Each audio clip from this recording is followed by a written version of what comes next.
आखन बल्ले चौधरी तेरियां खैरां हो जान। यकीन कर जदों तू फोन करदे ने ते सानू इतने विटामिन लभदे तेरे मोबाइल विच पता नहीं के क्वालिटी है। असीं ओदी कॉल सुनदे हां ते साडी सेहत बेहतर। अस्सलाम वालेकुम भैणो ते भरावो, मैं तुहाडा अपना चौधरी परवेज टन टना टन। और चौधरी गल करन लगा मोबाइल दी। बच्चा होवे या बुढ़ा होवे हर बंदे नू मोबाइल बड़ा पसंद है। अच्छा जी, बचपन तो चौधरी नू शौक सी कि बाहर जाके पैसे कमाए ते घर वालियां नू भेजे, पर यकीन करो घर वालियां नू ते चौधरी दा थोड़ा जिहा भी यकीन नहीं सी। ਉਹ ਕਹਿੰਦੇ ਸੀ चौधरी तू इत्थे भी सुता रहंदा, तू बाहर जाके भी सैर होवेगा। मैं कहा नहीं, और मैं बाहर जाके तुहानू पैसे भेजांगा, चौधरी इस तरह बंदा नहीं। अच्छा जी, उपरों रिश्तेदार आ जांदे सी, आ के कहंदे सी चौधरी नू बाहर ना भेजे, इन्हें कोले पैसे कमाने, तुहाडे पैसे रुड़ जाणगे। और मैं क्या तुहाडा बेड़ा गर्क होवे, एक अगे घर वालियां नू मेरे ते यकीन नहीं, उपरों तुसीं भी इन्हां दे कंन भरदे रहिंदे हो। अच्छा जी, आखिरकार मैं तजाज शुरू किया, घर वाले पैसे लैके चौधरी नू बाहर भेज छड़िया। टन टना टन सीधा चौधरी जरा एयरपोर्ट का गलत है, तेरी खैर हो जाए। चौधरी घर आ गया।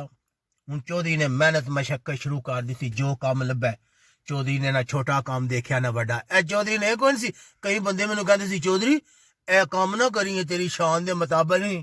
और मैं क्या और मरो, और मैं घर वाले का लक सीधा करना आ, काम छोटा बड़ा नहीं होंदा, मैं काम करांगा। अच्छा जी, चौधरी ने काम शुरू कर दिता, होटलों का काम किया चौधरी ने, कंस्ट्रक्शन का काम किया, मिस्त्रियों दीयां गल्लां सुनियां, होटल के मालकां दीयां गल्लां सुनियां।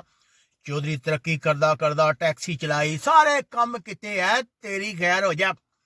फिर चौधरी ने आईफोन लिया, वो पता नहीं के ना है, 15 प्रो मैक्स के मैक्स 15 प्रो, वो लै लिया चौधरी दी बल्ले बल्ले। हुण चौधरी ने घर वाले पैसे भेजने शुरू कर दिते। घरों फोन आवे, ओ चौधरी छोटे दी शादी है, पैसे भेज 50,000। 50 आखन मैं लख भेजा, आखन बल्ले चौधरी तेरी खैर हो।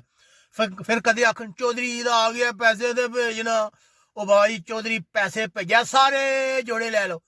वो वक्री गल है कि उन्होंने तबीक नहीं होई कि चौधरी ने भी कोई जोड़ा भेजिए। अच्छा, कदे कहन किसी की शादी है, कदे कहन चौधरी सालगिरह आ रही है, बच्चे दी शर्म कर, कोई पैसे भेज। मैं क्या सालगिरह दे पैसे, कदे आखन शबरात दे पैसे, कदे आखन को फोतकी हो गई उहदे पैसे भेज, असां उत्थे जाना पैसे लगणगे, हिसाब ला तुसीं कर। लेकिन चौधरी दा दिल बड़ा वड्डा सी, पहली होनी ने चौधरी ने दुकान ते जाना, टक टक टक टक टक पैसे भेजने। फिर कुछ अरसे बाद चौधरी को महंगे फोन सन, चौधरी ने उत्थों जाच सिख ली पैसे भेजन दी, टक टक टक। जिस वेले चौधरी पैसे भेजे ने घर आखन बल्ले चौधरी बल्ले चौधरी तेरियां खैरां हो जान। यकीन कर जदों तू फोन करदे ने ते सानू इतने विटामिन लभदे तेरे मोबाइल विच पता नहीं के क्वालिटी है।